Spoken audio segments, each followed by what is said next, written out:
that I think I'm leaving TikTok. No. I've enjoyed all the friendships. And Thanks for turning the volume up. Background. Some dramas going on. That No, don't leave. Really. I didn't even know you were allowed to be on. I don't even have one. I didn't know you were allowed to be on it if you were over 19. Like, I had no idea that there were 60-year-olds leaving TikTok. Oh, there are. Like, emotionally making an announcement. You're like emotionally going, I have made a lot of friendships here. It's like, that's illegal. That's against the law.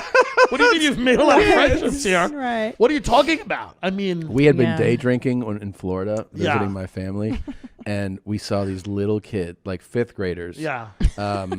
by the pool in this place, and we walked in on them, and they were choreographed. We're like, "What are you doing?" And we've been drinking, Right. and they're like, "Oh," and they're in their school uniforms. They're like, "We're Right. making a TikTok," and we both were like, "We're on TikTok," and they were like, "Oh, okay." These are like 10, 11-year-old They think girls. they're going to get kidnapped. And then they're like, "What's your handle?" And I was like, I spelled it out for them. And then as we walked out, I realized that the last one I had posted was me pulling my nipples and going like that. But I was like, "Oh, we gotta go. We gotta get out of here." You know? I mean, yeah, it's one of those things, man. It's like old people have Facebook. That's Yeah. where you go. Yeah. That's where you go to scream Yeah. into the void, talk about your knee operation. Yes. Talk about Donald Trump. Talk about dead animals.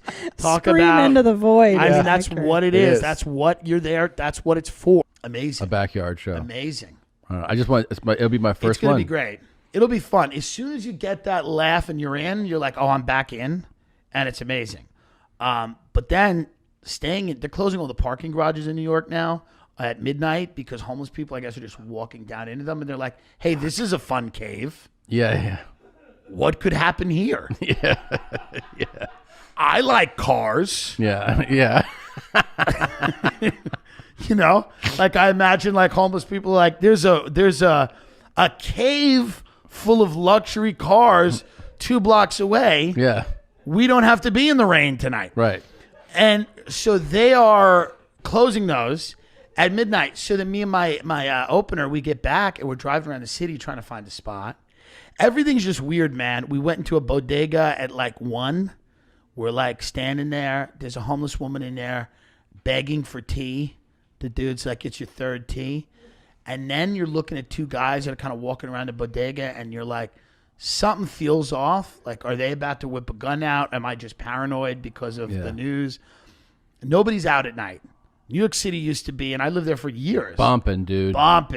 3 a.m. I'd be in a diner yelling at people Yeah. about how fucked this business was. You know, Yeah. I have been denied the amount of bitter, resentful bile that came out of my mouth as marinara sauce was flying out of it, mozzarella stick bites, just being like, the denial. This bitch gets Yeah. a special. Just nasty, real horror. I wasted so much in New York. Like, I loved it. It was Yeah. amazing. Yeah. But like, just the amount of time I spent walking around being angry and not in awe of what an amazing city it was. Like my opener, he paints this picture of like, it's so amazing. He's like, it's just so easy to meet girls and you're dating and you're there. You guys can go get margaritas. And I'm like, but what about all the hatred? Like, didn't you just walk around every day consumed with a darkness in you didn't know how to get rid of? He's like, well, not really, no. He's like, I was dating, and I'm like, but what about the late nights on the roof of your building smoking a cigarette, cursing God? I love it there. I miss it a little. Never live there again because me and New York have that relationship where we destroy each other. I was a tour guide. I ruined people's lives. I ruined vacations that people had saved up their entire life to come to New York to just see it. And I would grab the microphone and I'd go, this city sucks and I am dying in this city. I have nothing and everyone I know has nothing. Everyone. I said, I know some of the most talented people and they're getting nowhere. And people were like, this is really, we just want to see the Lion King. We just want to see the Lion King. Were you doing bus tours? Yeah, double-decker bus tours. I would stand on the bus and I would just go out there and I would tell people, I would say, they'd be like, it seems like you have such a fun job. I say, ask Winter. You know how many, operations Winter's had on her foot? 6. She's had 6 foot operations. She's 68 years old. Okay? She doesn't want to show you Carnegie Hall anymore. She wants the long sleep. Like, it was such... It was bad. Tour guides are tragic characters. You become a tourist in your own home. You start falling in love with the buildings. You hate people. Yeah. You hate people. So that was my experience in New York, was just an orb of negativity. You know, I had a publicist for like 25 minutes, and I fired her after she, 2 weeks after I did Rogan. She texted me, she went, "You did Rogan?" So you're like, all right, I gotta go. I said, let's go. Yeah. Also, she asked me to, her ex-boyfriend who had blocked her on Facebook, she wanted me to go and look what relationship status he was in. So I said, she might not be the most professional. And this, oh yeah, this was a real person. and she was charging you real fees. Like this She was charging me money, so I had to say no to her. And but she said, she goes, "I'm going to try to get you like this was a fact." She was trying to get me like she wanted Megabus to endorse me, because this was like when I used to take Megabuses to shows, like not currently, but like I had a bit about it in my act, like Megabus. So she goes, "We'd like, you know, I would love, you know, we'd love to get a Megabus to get you and Megabus in business Wait, together." explain Megabus to people. Well, Megabus is just, it's the bus that passes you by and it goes, "For $1, get on." Yeah. And it's never $1, but it's always like, it's Right. as the buses go, it's Yeah. a pretty good option. It's like a Right. double decker. It's college kids, old people, you know, hippies. It's not that bad. It's not like Greyhound, and then it starts to fall off a little bit. It gets really bad. Lucky Star, like they get real bad. They get bad. They get bad. But Megabus was one that I would take a lot. And she goes, I said, this was her quote. She goes, "It'd be great to get you in business with a Megabus. brand like Megabus." So I'm still open to that. Like, I'm still open. What was your response to that? Great. Because that's what this business does to you. Yeah. You're like, absolutely. Yeah. I will advertise anything. Wait a minute, this is a joke Dude, I do on the thing. When I was 19, I used to go around with a slingshot. My boy had a slingshot. We would go and we would break bus terminal windows on Francis Lewis Boulevard, and we would just fucking shatter bus terminal windows. If I was a 19-year-old kid right now, I'd be at the protest fucking breaking windows of police precincts. Dude, That's when what I they was do. 19, I was fucking lending fucking janitors $800,000 to buy their dream home on Long Island. And now they're dead in the streets. So What? Who cares? So if I come to you right now, let's go back. You're a mortgage broker in Long Island. I meet you in a diner, which is you call your office. The Imperial Diner in Freeport, Yeah, you- absolutely yeah, phenomenal. yeah, you go- We got to make it real. Yeah. So it's the Imperial Diner in Freeport on Merrick Road. Yeah, you say meet me at the office, and I hear you Where hang they up. will spill hot coffee on you by mistake and look at you and go, Yeah. And when you tell me to meet you at your office, I hear the clang of a payphone when you hang up. yeah. And so Yeah. I meet you at your office. I come in. I say, "Hey, how you doing? Nice to meet you, Mr. Dillon. Me and my wife just got married.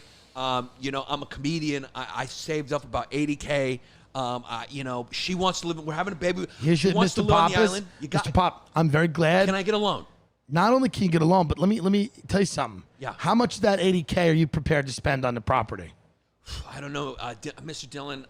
You know, I'm a pretty conservative guy. I saved every single dollar from my more recent shows. How much are you prepared to spend? Hold on, let me go into Maurice's brain. For No. a second. Of that 80,000, how much would you like to spend? Are you willing to spend all of it? I'm willing to spend. I'm willing to spend about 60 or 70 of it. Mr. Pappas, guess how much of that 80 you're gonna have to spend? How much? Nothing. What? Nothing. You're not gonna spend anything because let me explain something to you. Sit down. The wife is lovely. Would you like a cup of coffee? Yeah. Here's the thing. Yeah. Wait, can I Mr. get Pappas. Can I get pancakes while I'm here? Yeah, you could get anything. The bricks and sticks of your house. Yeah. Appreciate. The frame, the land. They appreciate and value. You know what your money does in your house for you, Mr. Pappas? It does absolutely nothing. You know what the wealthiest people do with real estate, Mr. Pappas? A lot of them finance it. Why? Because your mortgage is your only tax write-off. It is the only write-off. It is your only fucking weapon against the federal government. The larger the loan you take, the better it is for you financially. And you take that $80,000 and I'm not wrong, by the way, and you put, well, I'm a little, and you put it in tax-exempt securities like Roth IRAs. Mr. Pappas, you maximize the amount of tax-exempt retirement accounts that you put your money in with that $80,000. You make it work for you. You do not sink it into a house. Yes or yes? So the reality is this. We're taking the biggest loan possible. Debt, Mr. Pappas, will set you free. Now sign this piece of paper for Christ. And at that point, you and your wife are crying. Yeah. Yeah. And then we sign papers, and you go die. But how do you get the loan from the bank? They're Well, giving them away. back in the Take me day, to- what are we doing? We're talking about now or back in the day? No, back in the day. Yeah, how Back did in you the do day, it? I go to the bank. I said, Kelly, we got one. And Kelly, I said, Mr. Pappas and his wife Brittany's from Long Island. They want to go buy a piece of marble hunk of shit. And Kelly has got Coke running down her nose from last night. She's got a fucking double tall non-fat latte from Starbucks non-fat. She's not kidding anyone. And she nails it down and she says, she makes all the paperwork look like it should look. And then my little shitty bank, which was called Franklin First or New World Mortgage or the Mortgage Zone or the Funding Hut or whatever it is, we send our paper to a fucking even bigger and as similarly shitty bank like a Long Beach Mortgage or a New Century Mortgage or an Argent. And those banks were doing backdoor deals with JP Morgan, Citigroup. So those banks were underwriting the paper to the middle grade banks that were lending money to the dirtbag brokerage operating out of a van places that I worked.